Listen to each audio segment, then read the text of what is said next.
भगवान श्रीमद् भागवत जी के कृष्ण भगवान जब कहे कि कार्य करने के लिए भिक्षुक ब्राह्मण नित्य कार्य से महादेव जी के बहुत आराधना पूजन करने वाले थे, जो ब्राह्मण के कार्य करने से भी भगवान की तपस्या से प्रसन्न होकर उनके घर में बहुत सा धन वितरित हो गया।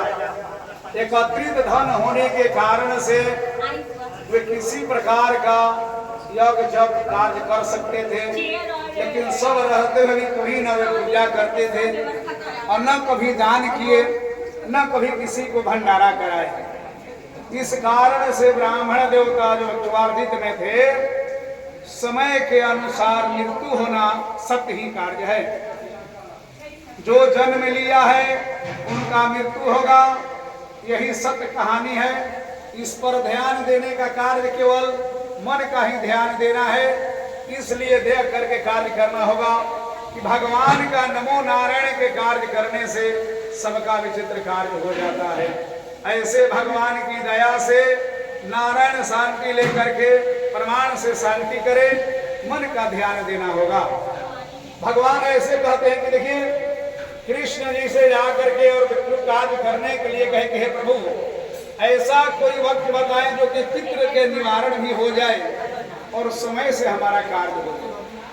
समस्त गण में श्रीमद् भागवत 18 पुराण को हम लोग कार्य करने के लिए 18 अध्याय को सुन नहीं पाते हैं, तो भगवान कहता है कि 7 अध्याय को भी अगर सुन लेते हैं तो पितृ निवारण की सार्थक हो जाए। इसमें दिया लेकिन भिक्षु कार्य करने से ब्राह्मण देवता धन कमाए, लेकिन उसमें से खर्च नहीं किए। इसलिए एक तरफ से गुरु से लेना है जजमान से, और गुरु को देना भी होता है। दान लेने वाले को देना भी चाहिए, तब जा करके कार्य करना होगा। इसलिए मन में विचलित कार्य करने के लिए समस्त जगत को कार्य करना होगा, सब लोग के करना। ऐसे में ही ध्यान देकर भगवान का कार्य किया गया है। फिर भी देखिए, वहां जब मृत्यु को ग्रासित हुए तो जब स्वर्ग वासना न जा करके उनको आत्मा छटपटाने लगा, धन रहते किसी को कुछ कार्य नहीं किए। मृत्यु तो होना ही होना है समय के अनुसार। मृत्यु होने पर ब्राह्मण देवता अपने धन को रक्षा के लिए सर्प जोनी में परिवर्तन हो गए। सर्प का जोनी मिला, जो कि अपना जो धन पहले से था वो अपने घर से आगे गाड़ करके भूमि में रखे थे। भूमि में रखने के कारण से सर्प बड़ा विजोरता होकर के उसी को रक्षा करने लगे। ये अपना धन हम न किसी बाल बच्चा बेटा पर तो किसी को नहीं खर्च करने देंगे, न करेंगे, अपने लिए रखेंगे। लेकिन जो धन लिया है सो रखा कहाँ, छोड़ करके सबको जाना है। इसलिए ब्राह्मण देवता के नहीं पता, और ये ध्यान में अपने सब विद्वान होते हुए भी ये काम अपने लिए नहीं किए। इस कारण से सर्प जोनी का कार्य हुआ। एक पुत्र को अपना कार्य करते हुए बहुत सा दुख देने लगे। पितृ के कार्य अगर पितृदोष हो जाए तो घर में बना बना काम में बाधा आने लगती है, उसमें रुकावट हो जाएगा। वर्ण में, विवाह में, कार्य में, शुभ लक्षण में, किसी भी तरीका का कार्य करने में होगा, लेकिन बहुत देर करके होगा। आपस में बार बार टेंशन बनता रहेगा, विघ्न होगा। तो समझना चाहिए कि अपने पुरोहित गुरु से सलाह ले और पितृ का निवारण करें। अब ऐसे करने के बाद न होने के कारण से बड़े पुत्र को सर्प ने डांस लिया। वे डसने के बाद नाग बलि भी कराया गया, नारायण बलि भी कराया गया, लेकिन मोक्ष नहीं मिला, शांति मिला हुआ है। तो शांति मिलने से उनका कार्य हुआ। फिर भी ब्राह्मण वे सोचे कि हमारा तो शांति मिल नहीं पा रहा है, धन रखकर हम क्या करेंगे। अंत में उनको सुधि आया। तो अपने मांझिल लड़के को सपना में जाकर कहे, हे पुत्र, तुम्हारे घर के आगे बहुत सा धन गड़ा हुआ है, वहां सर्पराज में तुम्हारे पूर्वज वहां रक्षा करते हैं, तुम खाने के बगैर तरसते हो, धन रहते हुए दुखित हो, जा करके उनको मोक्ष का प्रदान कराओ। गाया जी में मोक्ष कराओगे तो तुम्हारा काम होगा, वहां से धन निकाल करके लेकर काम। औधे रात में जो लड़का, उनका नाम शिव था, शिव चला गया, जाकर रात्रि में कुदार से खोलने लगा। कुदार चलाते हुए वहां बहुत बिजोड़ सर्प निकल कर कहे, हे मूर्ख पुरुष, तुम ये क्या कर रहे हो, ये करने से क्या है, यहाँ तो बहुत चीज रखा हुआ है, कौन हो। तब कहा कि हे पिताश्री, यहाँ का चिन्ह है और यहाँ का पहचान आप ही हमें सपना में आकर हमारे पूर्वज बताए हैं।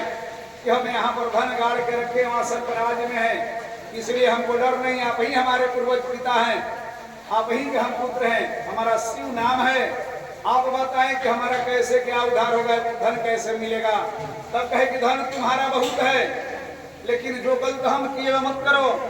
धन तुम्हारा विशेष है तो कुछ दान करो, सहयोग करो, कन्याओं का विवाह करो, कुआं तालाब बनवा दो, तब तुम्हारा कार्य सही होगा। ऐसे शिव ने कहा कि पहले मोक्ष कैसे मिलेगा तो हम नहीं जानते हैं। तब कहे कि जाओ गया जी में, और गया जी में जा करके पुनपुने च फाल्गु छ में विष्णु कल्याण अधीत वयम च सीता कुंडयम 16 वेदी कल्याणाई सर्वतस्यम च राम शीलहस्त्यम च प्रेत शीलस्य अध्यार्थयाम च वैतरणी तध्यम च कलरक्षिताय बटुदास सधाने कल्याणाय अध्यम च अक्षय बट कल्याण होती। ऐसे वहां पर जाकर के कहे कि गया जी में जाओ, पुनपुन से लेकर के फाल्गु में विष्णु पद पर 16 वेदी का कार्य करो, 16 पिंड का कार्य करो, सीता कुंड में काम करो, फिर जाकर रामशिला, प्रेतशिला, कागशिला, रामशिला, नारायण बलि का कार्य न करने के भी ये कार्य करें, और वहां से फिर वैतरणी का कार्य करते हुए आप अगर जाते हैं अक्षय वट में तो वहां मोक्ष का प्राप्ति होगा। ऐसे कहने के बाद पुत्र अपना वही काम किए, वहां से कोड़कर धन निकाल करके लेकर गए और गया जी में उन्हें मोक्ष कराए। मोक्ष कराने के बाद आकर के कहे कि भंडारा करना होगा, 5 हो 10 हो, जितना ब्राह्मण हो ब्राह्मण को खाना खिलाइए, भोजन कराइए, अपने भाई बंधु को मिल करके खाएं पिए, नमक से प्रभाव रखें और सब लोग मिल करके कार्य करें। यही गाया श्राद्ध जी का प्रमाण है। और फिर यहाँ से आपका पितृ का तरण हो जाता है, मोक्ष की प्राप्ति होती है। इसी तरीका से करने से कल्याण होगा। फिर वहां से भगवान कृष्ण को सुमरण करके उन्हीं का कार्य करें। भागवत सुने, भागवत में अगर 18 अध्याय हो जाए तो सबसे आर्चित माना जाएगा, तो उसमें 7 दिन कार्य करेगा।